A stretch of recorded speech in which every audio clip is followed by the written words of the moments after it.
বেহাৰবাৰী আউটপোষ্টৰ জনপ্ৰিয় চৰিত্ৰ কে আৰু মোহন অৰ্থাৎ আমাৰ সকলোৰে মৰমৰ অভিনেতা সিদ্ধাৰ্থ শৰ্মা আৰু দীপজ্যোতি কাউতৰ এটা নতুন আপডেট লৈ মই ঋষি আপোনালোকৰ মাজলৈ পুনৰ আহিছোঁ আপোনালোকৰ মৰমৰ চেনেল ঋষি এণ্ড আৱনিৰ মাধ্যমেদি।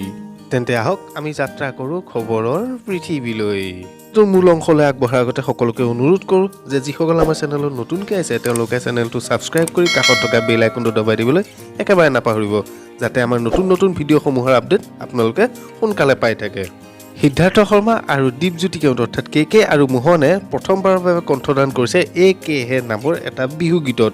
আৰু এই গানটোৰ ৰেকৰ্ডিঙৰ এটা ভিডিঅ' আমি আপোনালোকক দেখুৱাম, কিন্তু তাৰ আগতে আমি দেখুৱাম দীপজ্যোতি কাউতে এই গানটোৰ বিষয়ে কি কৈছে। আৰু এই বিহু গীতটোৰ বিষয়ে দীপজ্যোতি কাউতে তেওঁ ছ'চিয়েল মিডিয়া হেণ্ডেলত লিখিছে, কে দা আৰু মোৰ জীৱনৰ প্ৰথম বিহু গীত গালোঁ ৰূপমৰ লগত। উৰুকাৰ আগতেই ভিডিঅ' ৰিলিজ দিম, উৰুকাৰ নিশা সকলোৱে শুনিব, আশীৰ্বাদ কৰিব। আৰু এতিয়া আমি আপোনালোকক দেখুৱাম গানটোৰ অডিঅ' ৰেকৰ্ডিঙৰ এটা সৰু ভিডিঅ'।